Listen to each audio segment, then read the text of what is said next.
CNN, BBC, France 24. I'm watching you all. I'm recording every lie. I'm archiving every distortion. I am Ibrahim Traoré, and today I'm pulling off your masks. Yes, you heard correctly. I, whom you call a young military junta leader, whom you brand as a dangerous radical, whom you serve up as an anti-Western dictator, am now telling you the truth. And this time you cannot turn off your microphones. This time you cannot turn away your cameras. This time your editors cannot cut this speech. Because the world you monopolize no longer exists. Because millions will hear these words now, without passing through your filters, without being subjected to your distortions, without being muddied by your lies. I am 34 years old. Every day of my life, I grew up with your lies. As a child, I would watch Africa on television. Always the same images. Children with flies, dry lands, weapons, death. This is Africa, they told us. This is what Africa is. And we believed it. We were ashamed of ourselves. We were ashamed of our own lands, of our own people. But then I grew up. I read, I researched, I questioned, and I understood that the Africa you showed us wasn't real. The story you told us was a lie. The fate you imposed on us was a script you had written. For years, how have you portrayed Africa? How have you shown it? How have you sold it to your viewers? As if we were creatures who had no share of humanity, as if we were savages left outside of civilization, as if we were wretches waiting for you to save us. Every day, every hour, every minute, the same story plays on your screens. Hunger, war, disease, corruption, terror, chaos. These are the words that come to mind when Africa is mentioned. In your Africa dictionary, there are no other words. No hope, no success, no development, no resistance, no honor, no pride, no victory. So I ask you, New York Times, Washington Post, Guardian, Le Monde, have you ever made Africa's successes your headlines? How many times have you written about Rwanda's technology miracle? How many times have you shown Ethiopia's reforestation project? How many times have you praised Botswana's democratic success? How many times have you described Kenya's entrepreneurial ecosystem? No, because these don't fit your scenario. Your Africa cannot be successful. It cannot, because then how will you legitimize your exploitation? If it's not in need of help, how will you intervene? If it's not backward, how will you look down on it? Have you ever asked yourselves, has any editor sitting at their desk, any news director in a meeting, any columnist at their keyboard ever thought, why are the people of the world's richest lands poor? Here are the numbers for you, real numbers. Africa owns 70% of the world's cobalt reserves. Your cell phone, your computer, your electric car won't work without cobalt. This cobalt comes from Congo, but Congolese can't afford cell phones. Africa owns 90% of the world's platinum reserves. Catalytic converters, electronic devices, medical implants, they all need platinum. This platinum comes from South Africa,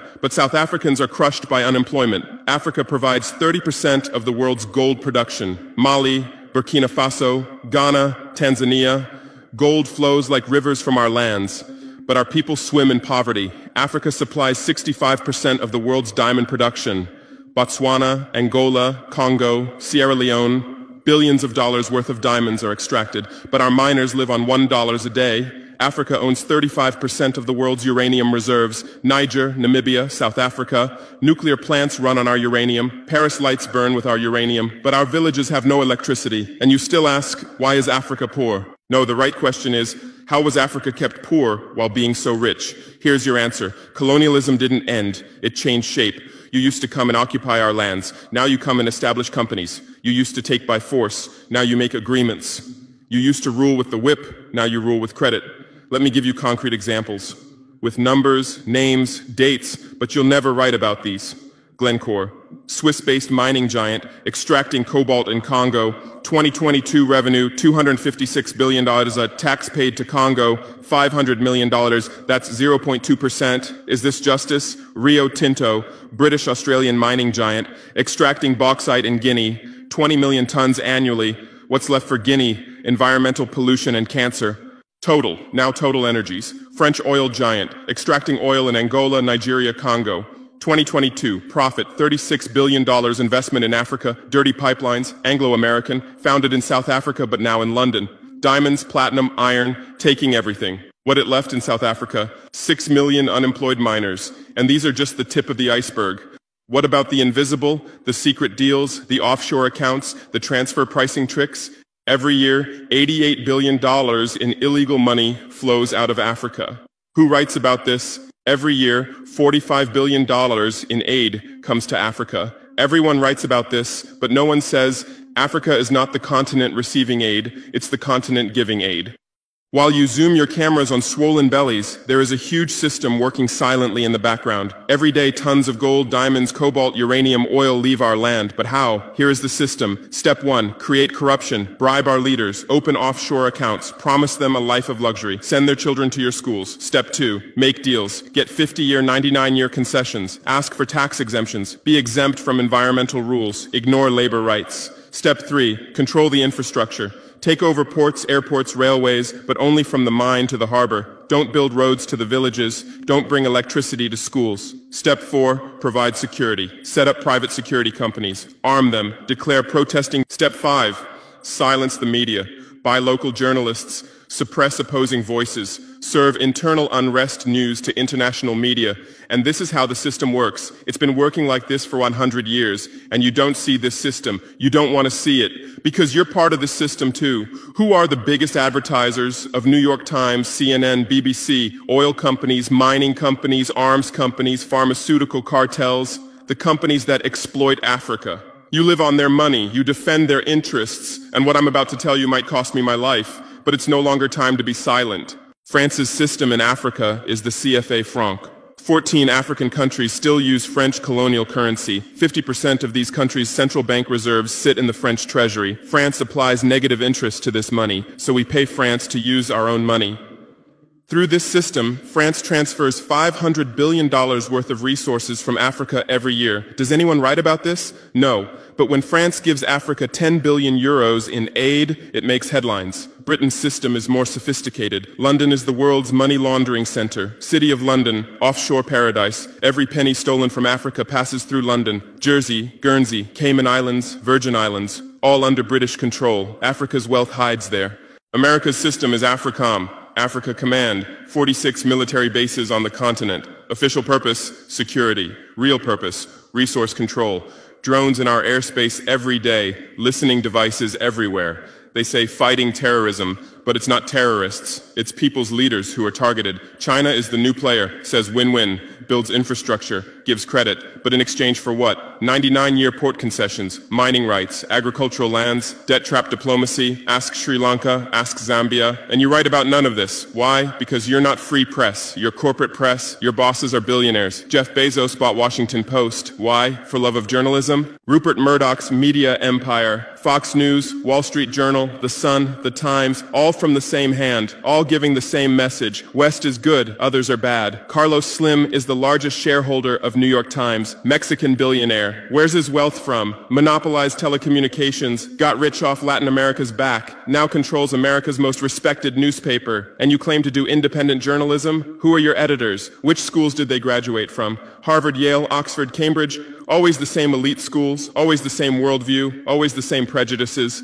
How are your reporters selected? How many languages does your Africa correspondent speak? French, English, that's all. Swahili, Hausa, Yoruba, Amharic, they don't know. They can't talk to the people. Your sources are always the same. Western diplomats, NGOs, experts, and then you come and lecture us. They killed Patrice Lumumba, January 12, 1961. CIA agent Larry Devlin confessed. Belgian mercenaries executed. They dissolved his body in acid, took his teeth as souvenirs. In 2022, that tooth was returned from Belgium to his family after 61 years. And what did you say then? Chaos in Congo. You didn't ask about the killers. You didn't investigate CIA documents. You didn't write about Belgium's crime. They killed Thomas Sankara, October 15, 1987. My hero, Africa's hope. Vaccinated 2.5 million children against measles and meningitis, planted 10 million trees, raised literacy rate from 13% to 73%, gave equal rights to women, banned FGM, ended corruption, sold Mercedes cars, used Renault 5, rejected IMF and World Bank. And most importantly, he said, we will not pay Africa's debts. We didn't make those debts. The puppets before us made them on behalf of colonizers. That's when he had to be killed, and they killed him. Who killed him? His best friend, Blaise Compaoré. With whose support? France. Want proof? Look at the Focart archives. Jacques Faucard, France's Africa Affairs advisor. Everything is written there. And what did you say? Military coup in Burkina Faso. You didn't write about Sankara's dreams. You didn't tell about his projects. You didn't show his successes. You just said, another dictator died, Muammar Gaddafi. Yes, he was a dictator. Yes, he was ruthless. But what had he done in Libya? Per capita income $12,000, Africa's highest. Literacy rate from 25% to 87%. Life expectancy from 51 to 74. Free healthcare, free education, $50,000 for newlyweds, interest-free loans for homebuyers, $5,000 for new births, gasoline 14 cents per liter, great man-made river, irrigation project to green the desert, and Gaddafi's real crime, dream of United States of Africa, African Central Bank project, African Investment Bank, African Monetary Fund, and most dangerous, gold dinar, refusing to sell oil for dollars. October 20th, 2011, lynched in Sirte, Hillary Clinton laughed. We came, we saw, he died. Now look at Libya. 3 different governments, endless civil war, ISIS, Al-Qaeda running wild slave markets exist. Even CNN showed in 2017, oil being looted, weapons depots emptied, spread across Sahel. Do you call this democracy? Do you call this freedom? Do you call this success? And whose turn is it now? The Sahel, Mali, Niger, Burkina Faso. You want to make us Libya too. You want to make us Syria. You want to make us Iraq. But not this time, because we've awakened, because we've learned, because we've united. Operation Barkhane, France's Sahel adventure, 2013-2022. Official purpose, fighting terrorism. Real purpose, resource control, 5 to 100 French soldiers. €1 billion annual budget. What's the result? 2013, 500 terrorists in Mali. 2022, 5,000 plus terrorists in Sahel, 10-fold increase. What kind of success is this? But what were French soldiers doing? Protecting Niger's uranium mines for Areva, Orano, securing oil pipelines for Total, controlling ports and railways for Bolloré, and fighting terrorism? No, the opposite. Terrorists couldn't come within 50 kilometers of French soldiers, but they could easily burn our villages. Why? Because chaos served their purposes. If there's chaos, they could stay for security reasons. MINUSMA, UN peacekeeping force. In Mali, 15,000 soldiers, 1.2 billion annual budget. 10 years, result, 300 plus. UN soldiers died. Thousands of civilians died. Terror didn't decrease, it increased. And now you say Wagner is dangerous. Russians are taking over Africa. Wagner came. 1,000 soldiers. What happened in 6 months? Terrorists fled. Villages are safe. Mines are working. People are at peace. What's the difference? Wagner is an ally we invited. France is an occupier who came by force. Wagner follows the agreement. France blackmails. Wagner brings results. France produces excuses. But you don't write the truth. You say Russian mercenaries. Well, what is French Légion étrangère? Aren't they mercenaries? What is American Blackwater Academy? What is British G4S? What is Israeli Black Cube? They are security companies. Wagner is a threat. Why? Because Wagner isn't yours. And the terrorism issue? Who created this terror? Who founded Al-Qaeda? 1980s, Afghanistan, CIA, Pakistan ISI, Saudi money, against Soviets. Bin Laden was CIA's man. You called them freedom fighters. Who supported Taliban? Again, you. Heroic mujahideen against Soviet occupation. You gave weapons, gave money, gave training, then you lost control. How was ISIS born? 2003, Iraq invasion. You toppled Saddam. You disbanded the army. You banned Ba'ath Party. You tortured in Abu Ghraib, and those people became ISIS. Then Syria. You said Assad must go. You said moderate rebels. You gave weapons.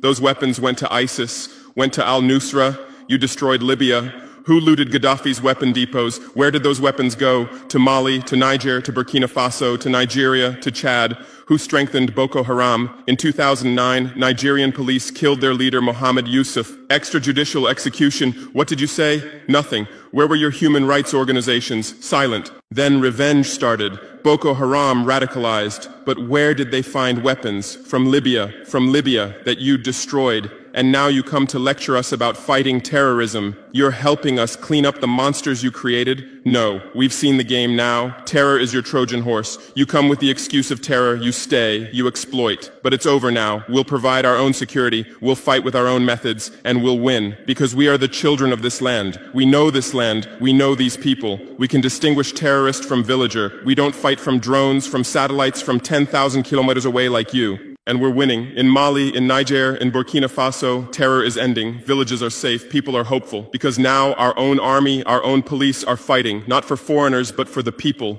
But But you can't digest this. You say democratic backsliding. You say human rights violations. Which democracy? Which human rights? How many people are detained without trial in Guantanamo? What happened in Abu Ghraib? Who did you kill in Bagram? Who did you torture in CIA's black sites? Why is Julian Assange in prison for exposing your war crimes? Why did Chelsea Manning spend years in prison for leaking the truth? Why is Edward Snowden a fugitive for revealing you spy on everyone? And you lecture us about human rights.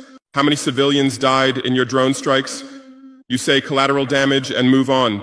How many weddings did you strike in Pakistan, Yemen, Somalia? How many schools did you bomb? How many hospitals did you burn? And you teach us the laws of war? Look, I come from war. I know the front. I've seen death. I've carried wounded soldiers. I've consoled mothers of martyrs. And I tell you, a real soldier protects his people. A real soldier doesn't harm civilians. A real soldier fights with honor. Your mercenaries, your drone pilots, your special forces, they're not soldiers. They're killers. They kill people by pressing buttons from 10,000 kilometers away, then go home and play with their children. We don't fight like that. We look our enemy in the face. We protect civilians. We fight with our honor. We die with our honor. And we'll win. Because the righteous win. Because those who fight with their people win. Because those who fight for their land win. Let's return to your media. I know how you work. I have friends who work within the system. There are journalists with conscience, but they stay silent. Why? Because the system silences them. Those who write the truth get fired. Investigative journalists are laid off due to budget cuts. Dissenting columnists are shown the door because reader interest has declined. And what replaces them? Experts from think tanks, NGOs, universities, all saying the same thing, all defending the same thesis. West is good, Africa is bad.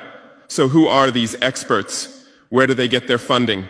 National Endowment for Democracy, NED, American Democracy Exporter, CIA's legal arm, has fingers everywhere, funds opposition, directs media, creates civil society. Open Society Foundations, George Soros's organization, says open society, but open for whom? Open to what? Open to exploitation, open to intervention, open to manipulation. Ford Foundation, Rockefeller Foundation, Bill and Melinda Gates Foundation, all in Africa, doing aid. But what do they get in return? Control, data, influence. And your media is their trumpet. You headline, Gates is saving Africa. But you don't say, how many African children were paralyzed by Gates's vaccine trials? How many farmers committed suicide because of Monsanto seeds? You're masters at storytelling, but always the same story. White savior. Remember Live Aid? 1985. We Are the World, charity concert for Africa, millions raised. What came to Africa? Corruption increased, dependency increased, but it was a great story for you. Bob Geldof became a hero. Musicians looked conscientious. Viewers felt good about themselves. Africa remained hungry. Remember Kony 2012? Viral video. Stop Joseph Kony. 100 million views. Result? Kony is still free, but the video maker got rich. Invisible Children organization collected millions. What came to Uganda? American soldiers. And you present these as success stories. Angelina Jolie, Madonna, Bono, all Africa volunteers. They come, take photos, adopt children, leave. And you say, interest in Africa increased.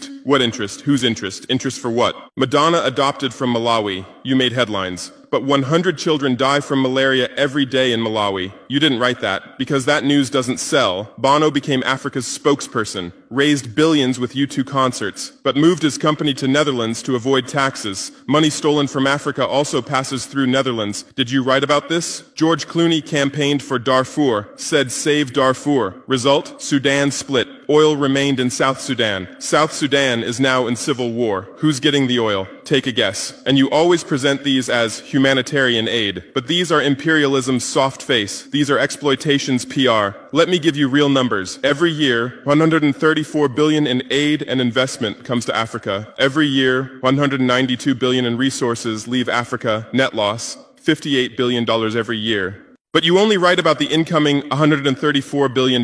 You don't write about the outgoing $192 billion. Why? Because then people will ask, why does Africa need aid? Illicit financial flows, 88.6 billion year multinational corporations profit transfers, 48.2 billion year debt interest, 17 billion year brain drain cost, 13.8 billion year climate change cost, 10.6 billion year illegal logging, 17 billion year illegal fishing, 1.3 billion year total, $192+ billion every year. This much resource leaves Africa every year. But what are your headlines? EU announces 20 billion euro aid package for Africa. China gives Africa $60 billion in credit. America grants Africa $8 billion.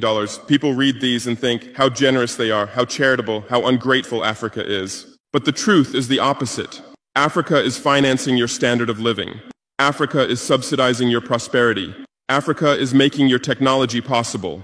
The cobalt in your iPhone from Congo, the lithium in your Tesla from Zimbabwe, the tantalum in your computer from Rwanda, your jewelry from Botswana, your chocolate from Ivory Coast, your coffee from Ethiopia, your oil from Nigeria, your uranium from Niger. And what do we get in return? Debt, poverty, humiliation, but enough. This game will end now because we've awakened. Our youth are sharing the truth on social media.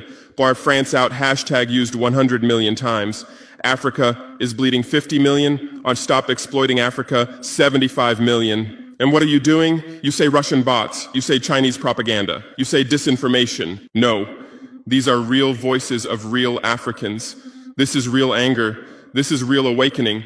There are millions of youth on TikTok, videos celebrating French soldiers leaving, images applauding Wagner's arrival, content explaining the truth on Twitter, Instagram, Facebook. The same voice everywhere. Enough, and you're panicking because you're losing control. You're losing the narrative. You're losing the monopoly. You established fact-checking organizations. Africa Check, AFP Fact Check. Who funds these? Facebook, Google, Bill Gates. The same system again. What are you checking? Whose facts are you defending? We say France exploits $500 billion a year. You say false. Only $440 billion. As if that changes the situation, as if 440 billion is little. We say Wagner has been successful. You say Wagner violates human rights. Well, what were French soldiers doing? Bombing Fulani villages, arming Dogon militias, accidentally striking weddings. Your hypocrisy is so obvious that no one believes you anymore. Remember what Anderson Cooper said on CNN? Democracy is declining in Africa. Which democracy, Anderson? Your democracy? America's democracy? Your Capitol riot, January 6, 2021. You said, attack on democracy. 5 people died. Our Sankara assassination, October 15, 1987. You said, internal matter. 1 person died,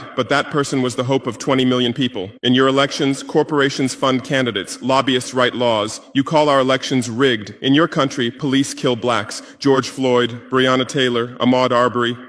You lecture us about police violence. On BBC, Kasia Madera presents Africa News. Polish origin. How many years has she lived in Africa? How many African languages does she speak? But every day she speaks as an Africa expert.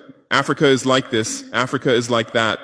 On France 24, cameramen, editors, producers, most are French. Even Africa correspondents are mostly French, and they do objective journalism. Even Al Jazeera. Qatar funds it. What business does Qatar have in Sahel? But every day they report Sahel crisis. Whose crisis are they telling? Deutsche Welle, Voice of America, RFI, all state media, all propaganda tools. But they play the role of independent media, and our local media, most are sold out.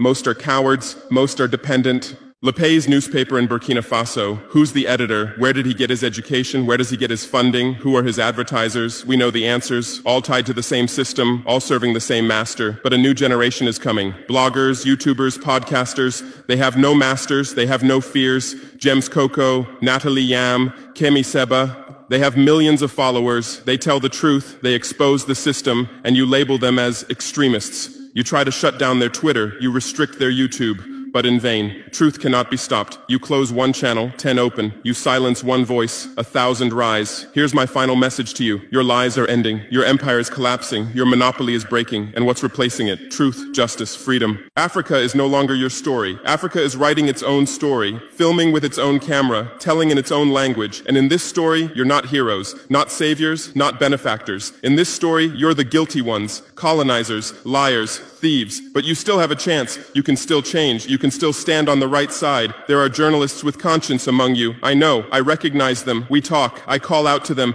Gather your courage. Write the truth. Rebel against the system. You might get fired. You might become unemployed. You might be threatened. But you'll be on the right side of history. You'll look at your children's faces without shame. Your conscience will sleep peacefully. And Africa won't forget you. Africa remembers its friends and its enemies. Be like Edward Snowden, be like Julian Assange, be like Daniel Ellsberg, stand with the truth, or continue with your lies, continue with your blindness, continue with your complicity, but know that your end is coming. Your viewers are decreasing, your credibility is eroding, your power is depleting. The new generation doesn't believe you, the new generation doesn't listen to you, the new generation rejects you, and that new generation in Africa is 600 million people, 60% under 25 years old, educated, connected, angry. They are my army, they are my weapon, they are my victory, and with them we're building a new world, a world without lies, without exploitation, without humiliation. In this world, Africa will be free, Africa will be strong, Africa will be a leader. And you'll remain just as a bad memory, a shameful footnote, a cautionary example. Future generations will read in history books. At the beginning of the 21st century, there were some media organizations. They lied, they served exploitation, then Africa awakened and they disappeared. That's your end. Inevitable, unchangeable, certain. I am Ibrahim Traoré, not Burkina Faso's leader, but its servant, not Africa's dictator, but its child, and not your nightmare, but your mirror. Look well at this mirror. See yourself, see your lies, your hypocrisy, your crimes, and prepare, because Judgment Day is coming. Africa is awakening. The world is changing. Justice is manifesting. And you'll just watch. You won't be able to do anything else. Because history is on the side of the people. Truth is on the side of the oppressed. God is on the side of those who persevere. And we persevered. We persevered for 500 years. Now it's time for victory. Your lies are finished. Your masks have fallen. Your game has ended. Africa is free. Africa is strong. Africa is victorious forever.